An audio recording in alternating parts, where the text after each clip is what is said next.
The Unconventional Therapist's Guide to Nothing.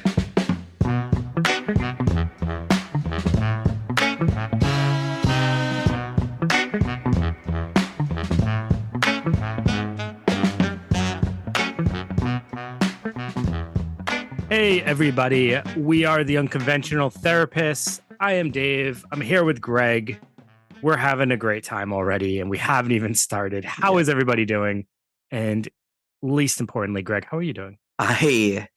This is one of my favorite subjects so far, surprisingly. What? I just asked you how you're doing. Yeah, I'm doing good because I've been researching one of my favorite subjects. Ironically. Every week. Dave, do you know that I have a strong connection to this subject?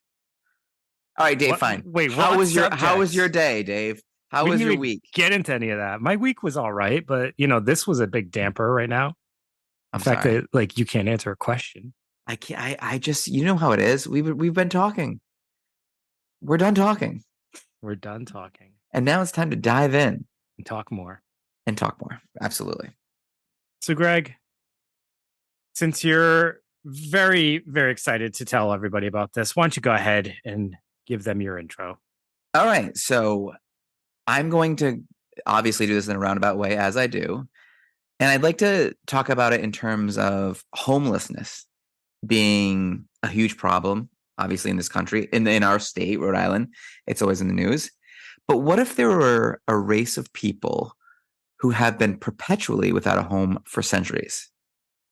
It's easy to marginalize or even dehumanize a group of people who don't have an origin story or a land to call their own, because even us, Dave, like as Americans or Rhode Islanders, we have these origin stories, whether we find pride in it or not. Where we have our American heroes, our martyrs, our villains, our stories of liberation and victories, like all other cultures. I mean, almost all cultures, you can point to these things.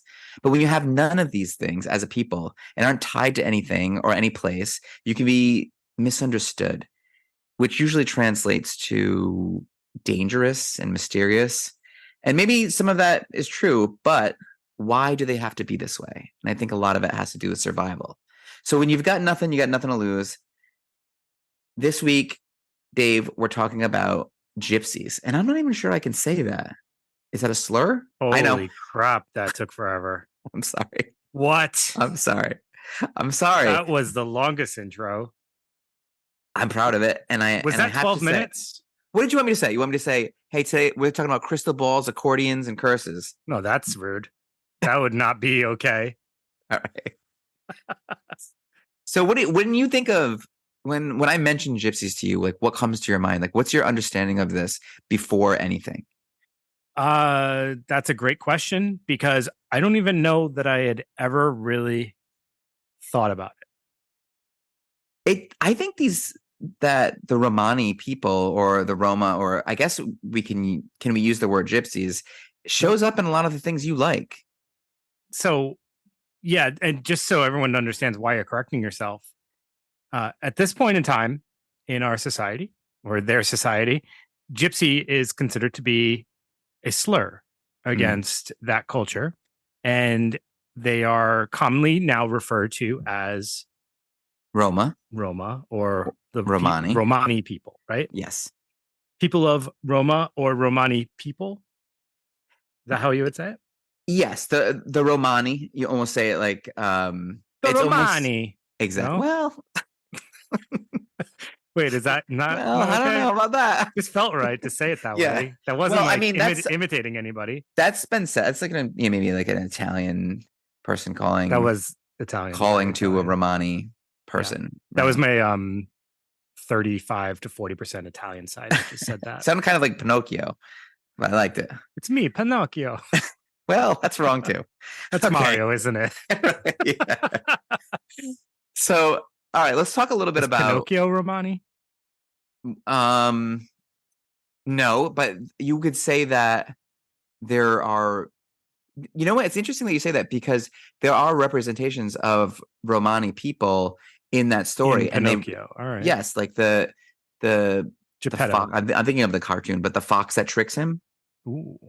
Is based on gypsies. The people the guy who runs the puppet shop, Gypsy. Say more. So, I mean, it's almost always these deceitful characters, So therefore, we have just explained the reason why the term gypsy can be a slur, because it has commonly been associated with negative stereotypes and behavior. Like getting gypped. Yes. That's where that term comes from. They thought, I mean, for a while. Is that where it came from? It's not Egyptians. I heard it's because they were thought to be originated from Egypt. So no matter the confusion there and the etymology of the word gyp, it does come from when people are saying that they're thinking of gypsies, because that's as we'll figure out. This is the idea that people have. Wait. Let me just correct what I think just happened, and you tell me if I'm wrong here. Okay. The word gypped originated from gypsy. Gypsy right. didn't originate from the word gyp. That's right. Gypsy already existed. Gotcha. Okay. It's like what a gypsy would do to you. They gyp you. Right? Okay. Yes. Okay. So let's talk about, who they are, like their origin story a little bit. Like, originally they're from India, and their name derived from Doma, which meant traveling musicians and dancers. In fact, there's this great origin story, Dave, that I kind of have to share with you because I found it pretty fascinating. And right off the bat, you can kind of see how people are thinking of these people, the Romani people. So according to legend, in a Persian epic poem, the king learned towards the end of his reign that the poor couldn't afford to enjoy music. So he asked the king of India to send him thousands of people who, were great at music and playing and showmen, So he had these thousands of people come to his court, and he gave them a donkey and wheat and told them to live off the land so that this will be their job, right? He'll feed them or give them the opportunity to feed themselves as long as they play music for the people. So a year later, the king found that they had eaten all the wheat and the donkeys and all the oxen and everything like that. So they kind of misused the things that he had given them. And the punishment was, you're forced now to wander the land. And this is where, this is the lore of where they came from. So they came from India, but that's not exactly how it went down. Okay. So they arrive in Europe in the 12th century from India. And since then, it just hasn't been going great. They've always, from the onset, have been seen as less than, cheats, thieves. They weren't trustworthy. This is what people were thinking. And they're just in this perpetual immigrant stage that we see through all the immigrant groups that we when the Irish came here, Dave, and the Italians come here. Oh yeah, how they were that.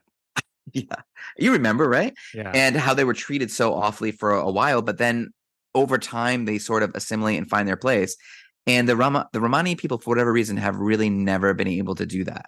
Yeah, I did hear some interesting connections to how they've been able to track down some of the origin of where the Romani originated, like you were saying, from India. But they were able to discover from analyzation of their language, which I thought was very cool. So they've discovered that much of it contained Sanskrit, which kind of placed them in northern India. And then genetic testing was able to kind of determine that they migrated out of India around 700 AD, which I thought is pretty amazing that they can even determine such things through language and genetic testing, be able to trace that down. I'm sure it's as accurate as it can be, but still even pretty mind-boggling that we can even start to even envision some of this stuff. I know, it's awesome, right? And so they're scattered all over Europe, and their connection to Romania is really strong. So potentially thousands of Romani were purchased as slaves by Vlad Tepes. You know who that guy is? Yeah, of course I do. Vlad the Impaler. Is he the inspiration for Dracula? I think a lot of people would assume yes, right? Sure. Sure. So they're slaves for centuries in Romania, all the way to 1856. Still, tons of extreme discrimination in Romania, but this, believe it or not, is the most hospitable place for them in all of Europe. And just to kind of go back a little bit to explain prior to what got them there and why this is so hospitable, even if that's the conditions they're living in. Yeah, hospitable, like silly. They're slaves and highly discriminated against, but it's home sweet home. Sure. Historians are believing that they were driven out of India due to raids from Persia around like 1000 AD, just because of like the spread of Islam. So, being persecuted for religious reasons, which, when we get to present day, we'll kind of explain why they have had to adapt to everything, the way they have. But like just constant persecution, and I don't know, just like they're always like the odd man out that has to go.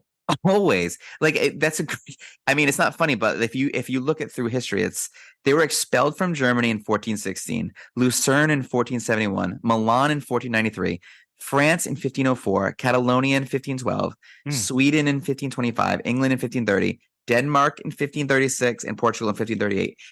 And if they didn't leave these countries, they were going to be executed. So, I mean, this is everywhere they go. They're not able to establish roots. And it's not because there's something intrinsically wrong with their culture or and who they are. It's just for whatever reason, they have been discriminated against like next level. And I don't even know anything about this. Like actually, that's not true. Because when I was in the Navy, we would pull into ports like, Italy or France, and people would literally say to you, they would stop and say, "Hey, watch out for the gypsies. They'll pick your pockets. They'll steal your children if you have any." Oh my God. I mean, really, like that's actually a true, like a real thing that people are afraid of. Yeah. But what's probably true is that they probably will pick your pocket, and they probably,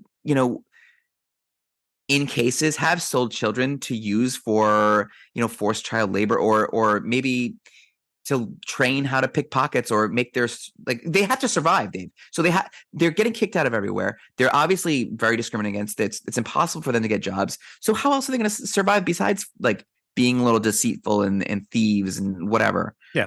It's looking at people who have to live in impoverished situations and understanding that at times you have to make ends meet, right? You have to find means to survival.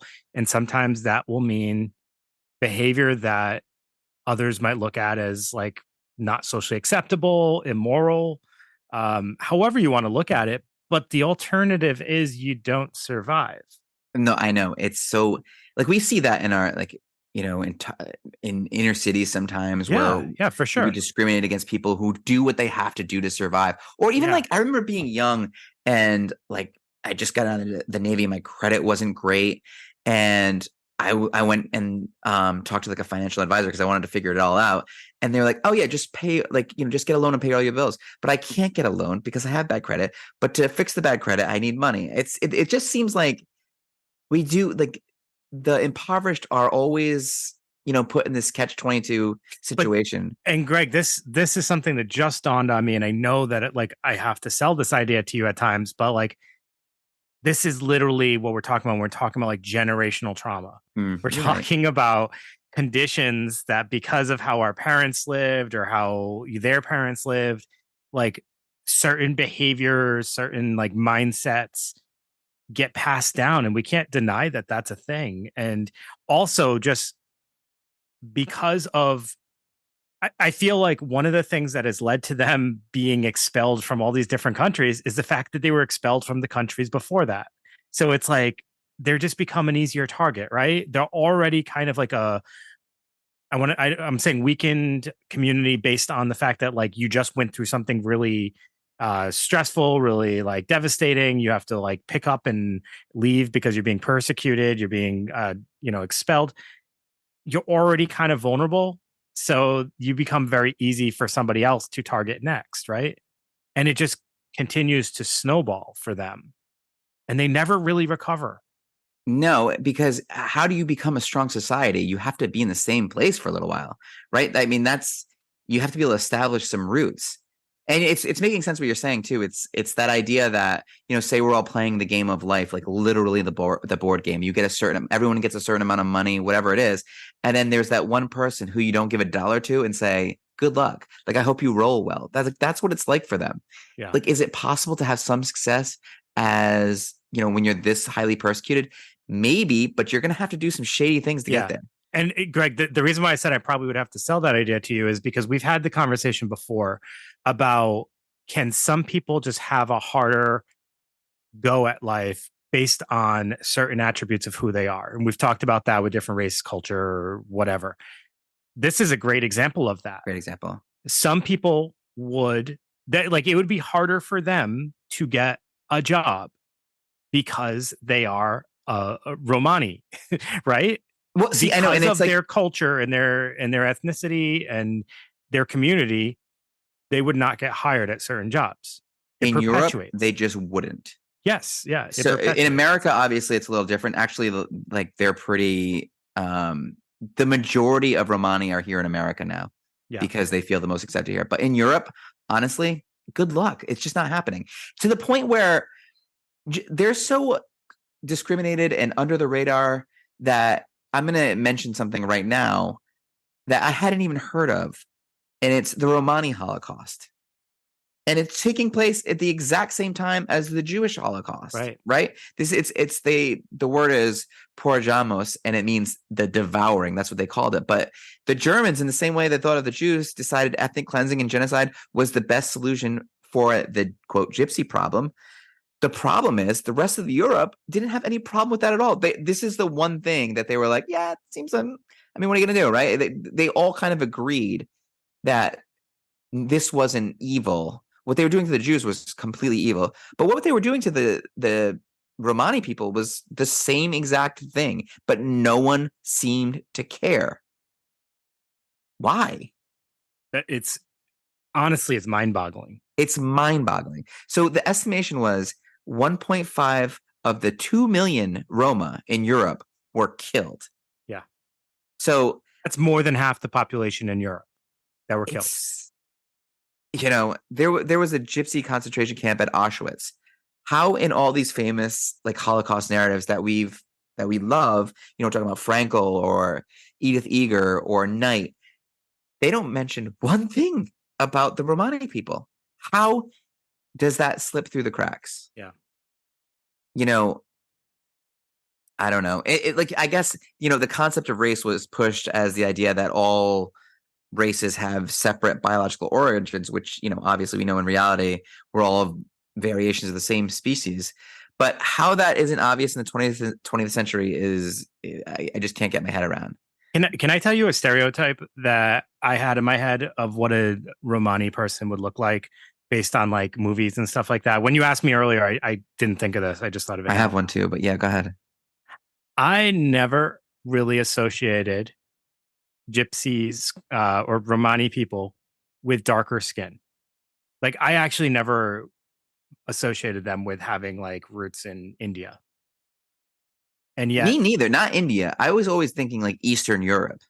When I looked up pictures of Romani people recently, they have a much tanner complexion than I like. They actually, very much like someone who would live in India, like their complexion.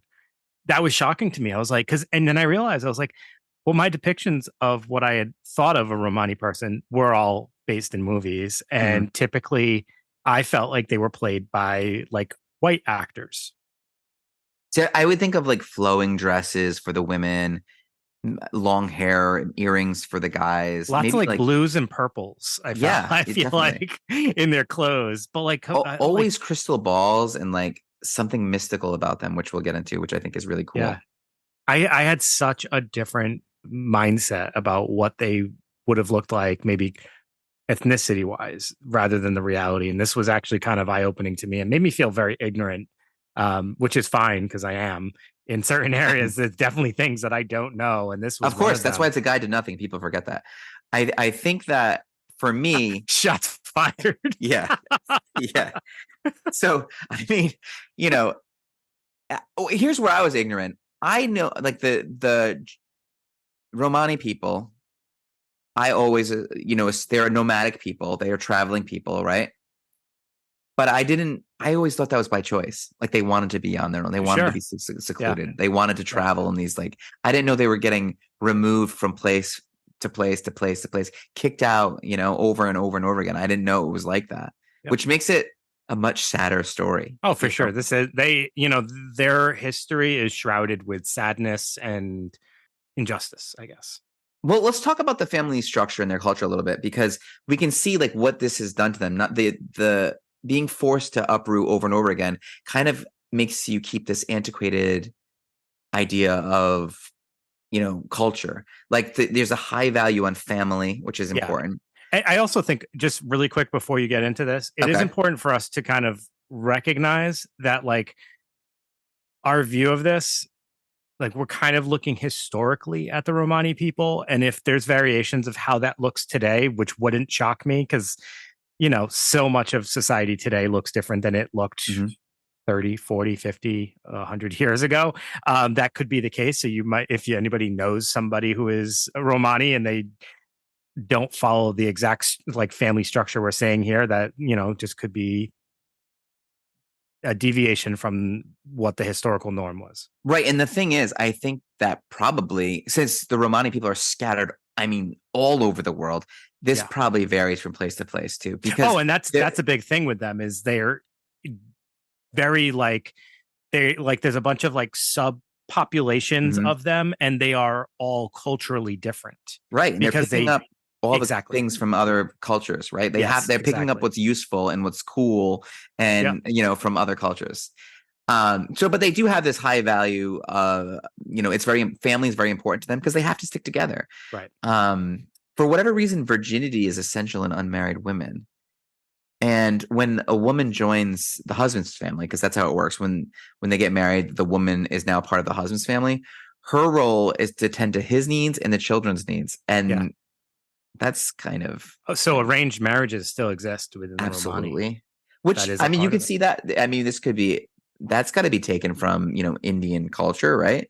That's where you see a lot of that. Not so cool part of that, though, is that there can sometimes be very young women in arranged marriages, which, obviously that's not great. We can point that in history in the past, but... Right. You point to the flaws in that and how that seems kind of old fashioned and antiquated. But it's, like I said, like if you're constantly moving, you don't really have time to evolve and, get really form a deeper culture and see, a more comfortable society. Like I know that, the longer, once the agriculture happened in culture, that's when people started like putting importance on, learning and art instead of just survival. Like they're never able to get past that survival stage. Yeah. Which leaves them kind of, in a place where their culture and their setup, their family traditions are old fashioned. It makes sense. Like how do they make money? That's something we got to talk about here, because, they trade cars, they used to trade horses, but now they trade cars, which makes sense. They still do trades that have been passed down from their slavery days. So it's like they pass down the knowledge orally, and they do a lot of pickpocketing. They do some fortune telling. They do these things. There's some criminal behavior, of course, but we talked about, what else are they going to do when no one's... But Greg, there's pickpocketing and bad behavior in every culture. Yeah, you're right. But this is, I think it's probably on a higher level here, but this because they're limited options to survival. All right. I'm going to get to some myths later, and I like that. Maybe there's not. Hopefully this is a myth, because one of the things that I was saying is like 75% of the women in Romani culture are illiterate. Nah, that's not a myth. I heard that too. Let me further that about the illiteracy. Okay. Because of the roles that women play in the family, education, and I guess also because of conditions and the need to like work early, education has maybe not been the most prioritized within their culture. So that would be what that would kind of explain like the illiteracy rate. So there's a lot, most of them would not finish high school. Mm-hmm. So it's really sad. It's a high number, but also might be more of like there might be justification in roles and duties that someone has to perform at a very young age. Also, Dave, like their life expectancy is Yeah. significantly lower than other cultures, and the infant mortality rate is through the roof. Yes. Because in their culture, birth is considered impure and death is considered impure. So when birth is considered impure, and menstruation, and all these like sort of, they want you to take these, like even giving birth, they want that taken out of the dwelling place. Like they want you to take that outside. So that's really dangerous. It's really dangerous, and they trust their own medicine a lot more than they Yeah, trust. it's all homeopathic. Yeah. Yeah. Like rub some leaves on it. Yeah. That's not going to work. But and also let's, again, go back to this poverty. Living in impoverished conditions, you don't have access to proper health care. They're working jobs that aren't on the books sometimes, or they are in between jobs, or the jobs they offer aren't giving them health benefits. So their access to things, even if they believed in modern medicine, they wouldn't have access to some of it anyway. What about, so I didn't really look too stressful much. life, travel, and all that stuff. Think about what that does to an individual over time. See, when you think about, and like we said, without the use of modern medicine, that might explain some of the shorter life expectancy. And it feels like everyone hates you. Yes, God, we talk again in generational trauma, in some of the stuff we've talked about already. We talked about the impacts, or even microaggression episode. We talked about the impacts that racism and being a minority can have on individuals stress wise, and how that impacts health. We talk about that stuff all the time here in America. This is no different for them.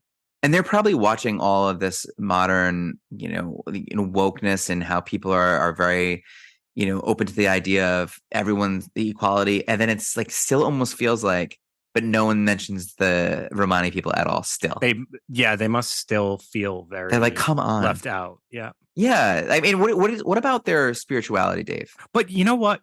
Maybe that says something about them as a people. Maybe they don't want to be in the spotlight. I don't know.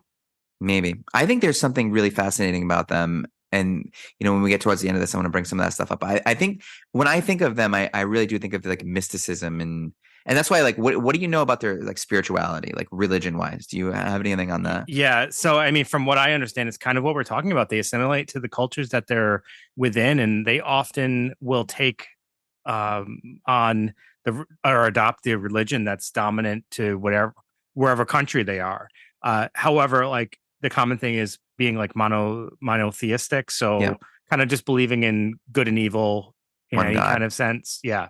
So, but like, Jewish, Catholic, Orthodox, things like that. It's kind of dependent on where they're located. Know what it kind of sounds like? It sounds like they piece together their religion from other religions, but add their own sort of folklore and ideas into it. It sounds a lot like hoodoo or voodoo, or like these ideas that, the African slaves brought to America when they, mix religion and their old folk tales to kind of create this new thing. I think it's like really interesting. So maybe we should talk a little about, you want to talk about some of the myths about the Romani people? Sure. You had some, didn't you? Oh, no, myths. I'm sorry. I was thinking of folklore. Oh, yeah. Well, I mean, what do you want to do first? The folklore or the myths? Let me get into some of the myths, because we've just been talking about some things. So maybe this will further that conversation. So many people believe that gypsies have wanderlust. And I think, Greg, you already kind of touched on this. That is not necessarily the case. It is more about persecution. So persecution has often caused them to travel, not just, hey, I'd love to see that other side of the world, So they're like, I don't want my house to have wheels. It has to have wheels. Yeah, it has to. You have to be mobile. Yeah. So often they have to be driven by, economic opportunities, and, persecution kind of pushes them forward to have to travel. Another thought, not one that I had, but I guess it's a thought that maybe other people had, is that they maybe get rich by not paying taxes. And that might have something to do with why they don't prefer on the book jobs. Yeah, no. So some of that population is taxed just like everybody else. One of the bigger things is like maybe because they don't have homes, people maybe think they just are pocketing that money. But no, they got to put money in towards the things that make them mobile, right? So you got to travel. You need to purchase things to help you travel. A lot of the same expenses just look different for them, but they still have the same expenses. So you still have to live. Travelers commit more crime. And I thought this was interesting because I found an article and they kept referring them as travelers. I like that. There's no evidence to show that there's any more crime in areas that they inhabit. So that is most likely a myth. I think we kind of already explained it. Like, you live in poverty, sometimes you're going to commit acts, or there'll be people within that community that are going to commit acts to survive. And that's not always going to be the great stuff.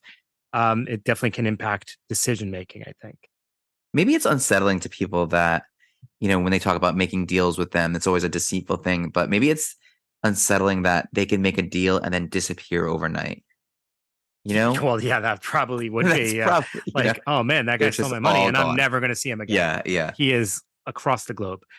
Also, though, like, let's think about it. Like, you're already not a very well-liked population. You wrong a couple of people, and guess what they're going to do?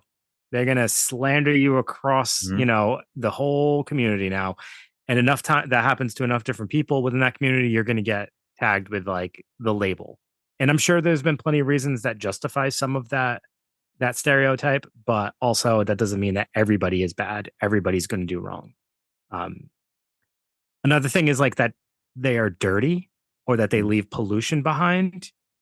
So in English and the Ireland Roma population, at least, that is definitely not to be considered the norm. Their traditional customs have very high standards for cleanliness. Yeah, they are very into cleanliness. Yes. They don't like impure. They're within their home, but outside of their home might be considered to be their workplace, and that might not have the biggest upkeep. So that could be something that had given them the stereotype, but you have to kind of understand their ideals and their lifestyle in order to really get it, I guess. Another idea that all of them live in caravans. So that's not necessarily true either. There are a number of them that lived in fixed homes, brick and mortar. But there are still a lot that do live in non-fixed homes. And in some places, there are shortage of places and sites where they can be stationed in other countries and things like that. I almost think when you say caravans, it's like this romanticized notion of that traveling. It's like it's bringing to mind like this idea of this like group of people who just traveling musicians. It reminds me of like carnies, though, and I don't think that's romanticized like that. I feel like they almost, like when people depict carnies, carnival folk, it's almost like they intertwine them with like the way that we look at the Roma, and I don't know that that's a great look for them. Yeah, well, I mean, it's similar in a sense. Yeah. Like when you said carnies, I have to admit, like, we just have to be honest here. Like I had a negative connotation in mind. I just did. And I'm sure there's some great carnies out there. Oh, 100%. They probably hate the fact that we're using that term. And I hope it's not probably something that we don't even know of. I really apologize. Now that's the real downtrodden culture, the carnies. We're getting again to them. We're going to get to them. And we'll find out if that's derogatory, and we will apologize again for the second time. The last one is there's a myth that they're work shy. And as I mentioned before, that's not necessarily the case. It is hard. It can be hard for someone, a Romani person, to get a job because of the fact that they are a Romani person. So that would have been something historically that would have caused them to not be able to get employed. However, as far as I'm aware, boys as young as 11 start to work with their fathers. They were very heavy into the agricultural labor, which obviously, Greg, as you mentioned, has to do with roots in slavery. Mm-hmm. But they took those roots in slavery and they kind of like said, hey, this is something we know how to do. Let's keep this going until that kind of wasn't available to them anymore. They have a strong work ethic as a means to survive. They're constantly thinking about ways to survive. Yeah, they actually probably use a lot. I wonder if they were like a study of their brain. Like I bet you their brain is a lot less focused than ours through like evolving that way, which is a good thing, where they're not good at one thing, really focused. They're good at lots of things. Maybe it's the way like where people were before, like these, specialized professions. I think it's they're a very interesting culture. So let's talk about some of their folklore. Okay. So this is my favorite part of any culture, their stories. And, Romani people, their folklore is really rich. And you don't even realize how much of it permeates, in pop culture. Because when you think of the ability to astral project or be a psychic or levitate or conjure spirits or curse people or bless people, these are all things that come from, I'm gonna have to say gypsies, because I mean that's what you think of, right? The belief in vampires started with Romani people. And they're also associated with werewolves.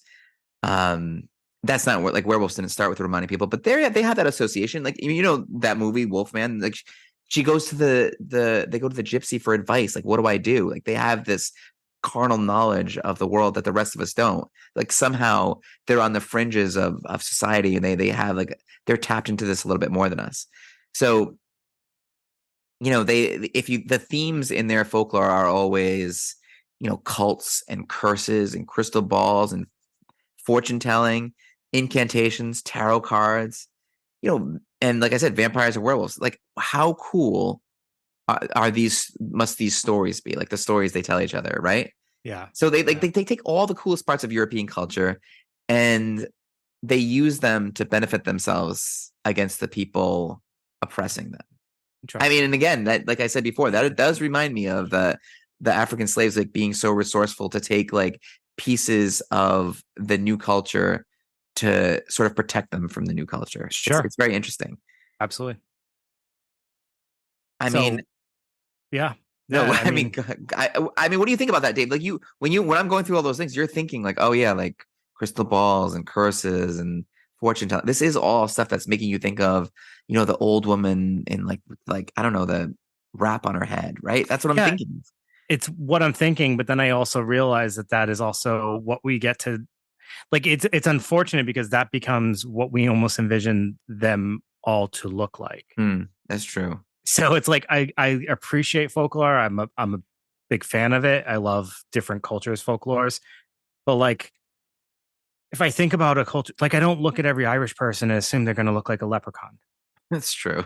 Right? That's true. Yeah. But unfortunately for us, we do look at their, like, folklore and we almost envision that's what they're going to look like. And that's such a weird thing if you think about it. It's weird that it's just completely fine somehow, but it's not. It can't be. But somehow it's just been fine all along to just, stereotype Romani. Everyone else has gotten there just, like, hey, like, this isn't right, except these people. And I don't know what the answer to. I just realized that this is a whole podcast about us being pissed off. We're like, I feel like we're going to do something about this. Yes.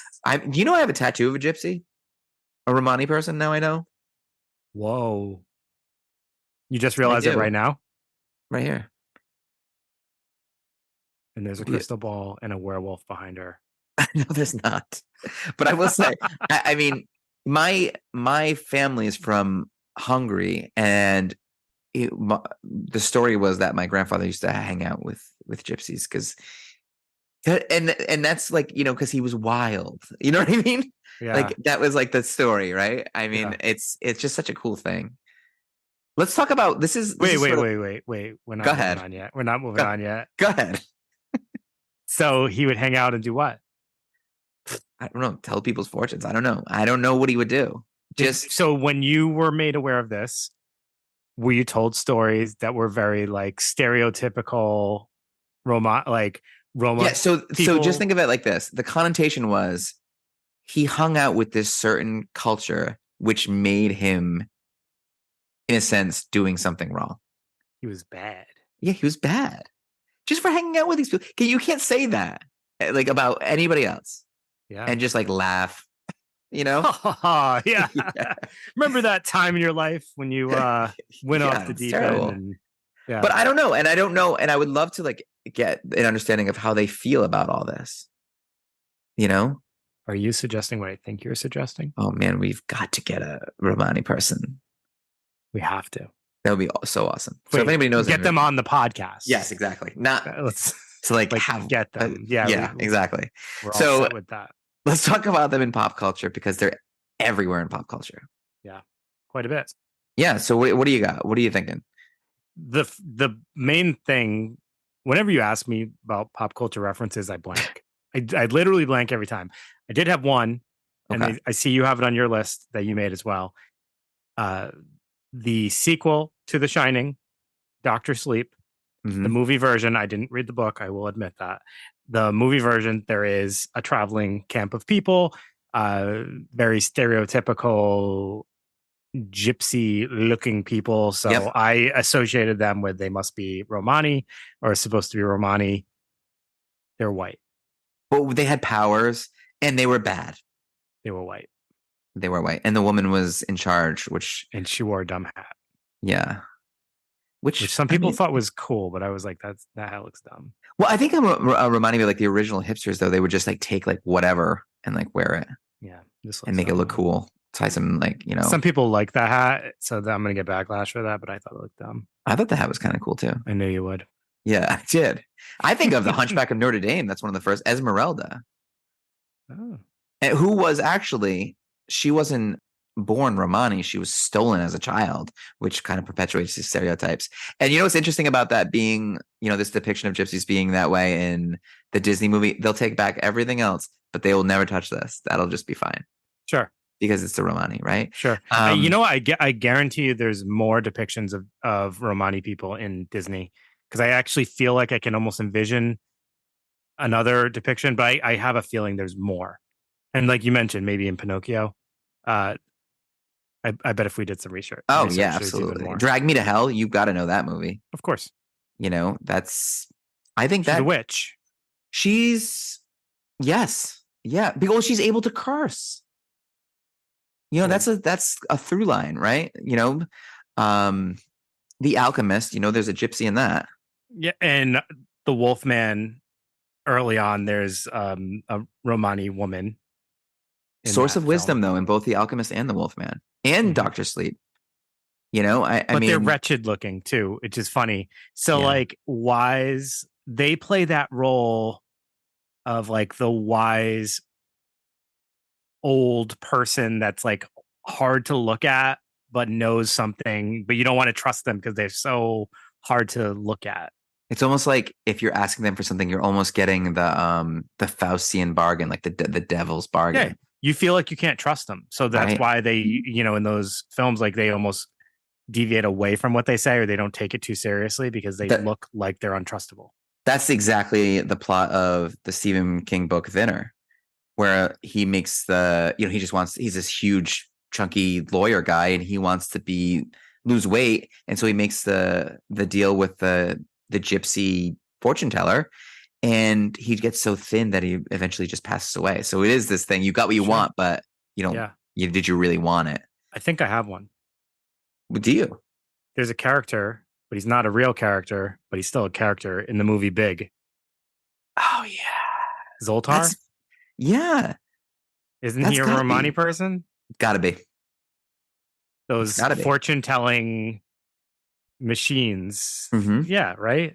Yep. That's what the Romani people are really worried about now, the AI taking over for them. I have another one. Okay. Shaquille O'Neal and Shazam. Okay. So I don't know if that's what I have one too.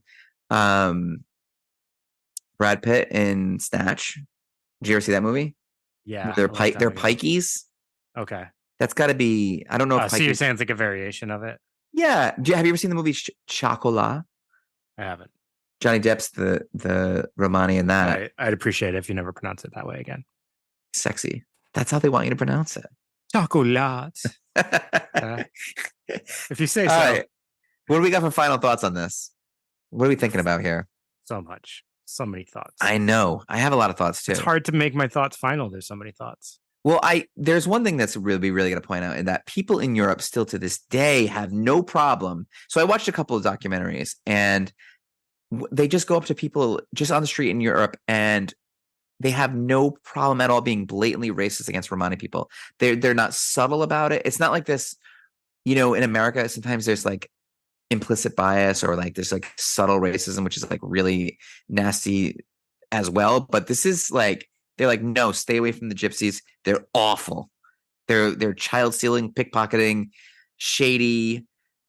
human beings that you don't want any part of. Like they'll just say that to you. It seems like, I mean, unless there is something we are missing, unless there are some significant events or this the occurrence of this type of behavior that people are upset about is happening so frequently, but yet so poorly documented that it's just anecdotal at this point.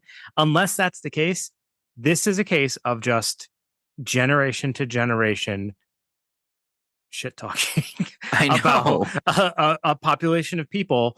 And it's almost like talking about something so intensely that it's believed to be just the truth. Yeah. It's such a weird concept because it's not like an event occurred. It's not like they were connected to some like terrorist event, right? This is literally a stereotype about a population of people being mischievous thieves, right? So that's the stereotype. And that stereotype has held so much significance in the mindset of people that it's caused hate towards this population that just won't fade away. And why is that? I don't know. I feel, and Greg, this might contradict a belief you have. Portrayal of them in media continues it, doesn't it? We have no conflicting portrayals. We do not have stories. I'm sure there's, I guess it could start happening. There could be documentaries. Hopefully we'll see stories start to take place in communities and we'll see better sides. But currently we don't have any standout stories that show us another side, that glorify the lifestyle, that just show its rich culture or different cultures. We don't have those kind of portrayals in books and movies and on television. So people's lack of exposure just ends up being like, I'm just going to take the word of what I've heard and that's what I believe to know. No, you're right. Like there needs to be something that does show the culture and appreciate it, because I find it fascinating. I think it's so, and in a way we do, because when people, even in pop culture, and when people run out of options and they need something spiritual and they have nowhere else to turn, then that's when they turn to, the people on the fringes, the Romani, to read their fortune or to give them the mystical answer that they're looking for. But that's so not humanizing. You're right. So what is the answer then?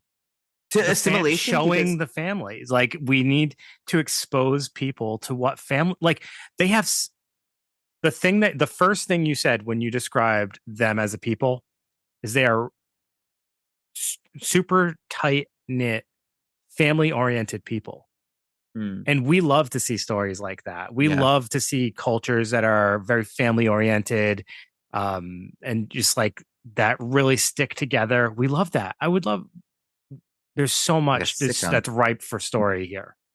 So, like, what you're saying is, so we're seeing the themes, we're seeing the ideas of the kind of people that they are, but you want to zoom in a little bit and see the personalities inside of it. And you can utilize, and like we shouldn't just forget like the mythology that follows them, or that their folklore. Like, look at it like a story, and I've seen it, and this might shock you, Encanto. It's a story. It's about a family and like community, but then it's shrouded in magic and stuff. Like we love those kind of stories. That is, you know what? I've seen Encanto 1,000 times. Yeah, and I love it. You're right. And so instead of like focusing, on the negative, like we've taken away all the resources for them, and then we demonize them for the any way they've learned to survive. Like maybe like almost like an Aladdin type idea, where we had that, he was stealing and doing things like, but we understood because we knew him. Street rat. I don't buy that. Yeah, that's an Aladdin reference, everyone. You're welcome. Yeah, that's from the 90s, the only real Aladdin, I think.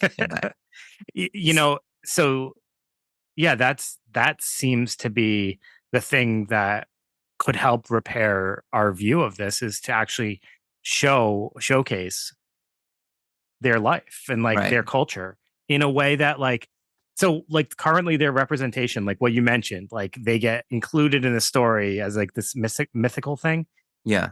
The reason for that is it replaces like what the former, like when an African American would be previously in a movie, they would be like, it would be like an elder, and they would be like some kind of like wisdom speaker at some point, right? And Right. like, or they they just, the roles they're included in such like a superficial and stereotypical way. It doesn't do anything for their culture. It doesn't do anything to advance them. It doesn't do anything to highlight the positives of their culture. It just perpetuates this idea that the only thing they're good for is fortune telling. And So we got to reverse this. Right. Like it can't just be about survival for them. I think that they need an opportunity to not have to worry about survival alone, to be able to assimilate a little bit to the culture. And when I say assimilation, I think that's kind of, I can't decide if that's good or bad. You don't want them to assimilate too much because you don't want them to lose all of this rich culture, but you don't want them to have to feel like they're going to have to pick up and run at any time. Just like see what they can, bring to our culture. I think there's a lot here. There's a lot here for us to learn from these people, I think. And it's interesting because it's like that truly forgotten minority. I think that's the term you used when we first started, talking about what was going on here. And it's true. It's really something. So, I mean, hopefully we did some justice bringing some attention to this because no one's talking about it. No, absolutely no. Well, I mean, maybe a few people, but not enough. Not enough. So, yeah. Well, interesting topic. Hopefully people are interested in this as well. I do think that it's helpful to enlighten and discover more. And we just scratched the surface too. So that's all we did. I mean, if this gets the idea once again is to just get people, it's not to, now everything about gypsies or the Romani people after listening to this. It's that, have you gotten a little more interested in this? And do you want to dig in a little bit more? That's always our goal. Yeah. So thank you everyone for listening. I wanted to catch up on something that I haven't caught up on in a long time. Greg's always begging for reviews, but I actually want to highlight the ones that we did get. So I'm actually a little overdue on this. So one of these is rather old and I apologize, but I do want to still mention on the podcast and give you a shout out. So the title of the review was Thought Provoking and Easygoing. I love that. Thought provoking, but easygoing too. I enjoy this podcast during the summer months when I have time to catch up during long walks. Keep at it. And that's by H-Dub. And H-Dub. That is awesome. So thank you so much for that. I think that's like the best. Easygoing, but thought provoking. That's what we're trying to provoke, those thoughts. Just trying to give them little, thoughts have been provoked, Greg. Yeah, I think so with this. And the next one, I'm already excited for. So our next review out of the two is titled Seriously? Uh-oh. Do you want to try that one? Seriously? Uh-oh. That doesn't sound like a good start. Seriously? That's how it goes, all right? Listen to an entire show about psilocybin, and then you both say you've never done it. Why talk about it then? At least you were honest. I'll skip all the rest of your shows now since you don't really know what you're talking about. PRS 6565. Oh boy, we don't like that one. 1 star. Greg, you know what? You know what? He's right. We talked about something we don't know about. Well, that's all we do. If he didn't like, or they didn't like it, I'm assuming it's a he. That's not a cool assumption for me to make. So here's the thing, Greg. Okay, don't let me guess. Don't you dare mansplain this to me. All right. Well, I just want to Nope. Okay. Nope. Greg, let it live. Let it live. It lives in its place. All right. And it will live there forever. It's not very Greg, logical. Your explanation, is going to touch a few ears that are listening to this, but nobody that's reading that. Okay. Don't even worry about it. Got it. But yeah, we're a guide to nothing. We don't know a ton. We're learning as we go, and we're sharing what we learn. But we do know some things, actually.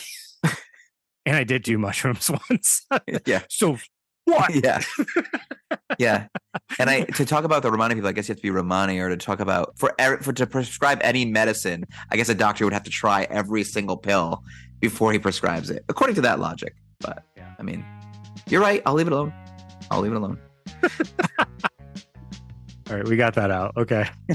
No, but thanks for just taking the time, aged up, and whatever Whatever the other guy was. And seriously, guy or person, I should say. Yeah, it's weird. You know, does that say something that we assumed that was a guy? Yeah, just because they were, I don't know. I tend to think that guys are a little more jerky at times. They Yeah, can be. but I know a ton of jerk ladies too. So Okay. All right. so I mean, it Fair really enough, could be that's either. true. I just thought that was weird. Why did my mind assume gender? Interesting. Yeah. Because it was aggressive. Doesn't matter, Greg. I know. You're right. Doesn't matter. What do I know? I mean, you're trying to get us sunk here. I know. What do I know? I'm trying to point out that it was incorrect Edit. for me to assume, and you're just leaning into the assumption. That's like counterproductive. It's an edit.